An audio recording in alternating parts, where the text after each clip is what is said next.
5 আগস্টের গণ অভ্যুত্থানে পতন হয় আওয়ামী লীগ সরকারের, শুরু হয় নতুন পথে যাত্রা। এরই ধারাবাহিকতায় পুনর্গঠন হয় আপিল বিভাগ। 27তম প্রধান বিচারপতির দায়িত্বে আসেন ডক্টর সৈয়দ রেফাত আহমেদ।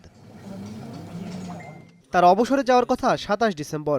এর আগে রোববার দিলেন সমাপনী অভিভাষণ।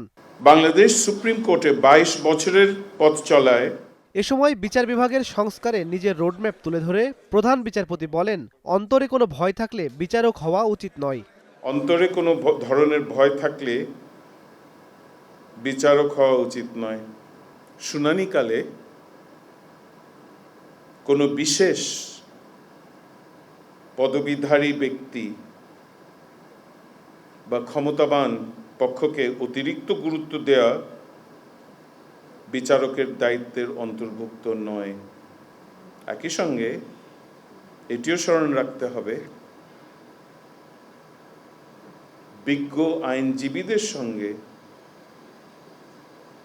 আচরণে কোনো ধরনের শ্রেষ্ঠত্ব প্রদর্শন করা যাবে না। বিচারকদের নৈতিক বিচ্যুতি জুলাই আন্দোলনের অন্যতম অনুঘটক বলেও মনে করেন সৈয়দ রেফাত আহমেদ। দুঃশাসনের বলয়কে আবরণ দিয়েছেন অনেক বিচারক। রাষ্ট্রের অন্যান্য প্রতিষ্ঠানের সঙ্গে বিচারকদের এই নৈতিক বিচ্যুতিও জনসাধারণকে শেষ পর্যন্ত জুলাই আগস্টের রক্তক্ষয়ী প্রতিরোধের সিদ্ধান্ত নিতে বাধ্য করার অন্যতম অনুঘটক বলে আমি মনে করি। পাশাপাশি সুপ্রিম কোর্ট সচিবালয়ের মাধ্যমে বিচার বিভাগের স্বাধীনতা নিশ্চিত হবে বলেও প্রত্যাশা প্রধান বিচারপতির। বিচার বিভাগের প্রকৃত স্বাধীনতা অর্জনের লক্ষ্যে মাজদার হোসেন মামলার রায়ের পূর্ণাঙ্গ বাস্তবায়নকে আমি সর্বপ্রথম দায়িত্ব হিসেবে নির্ধারণ করেছিলাম। ইমন মাহমুদ, স্টার নিউজ, ঢাকা।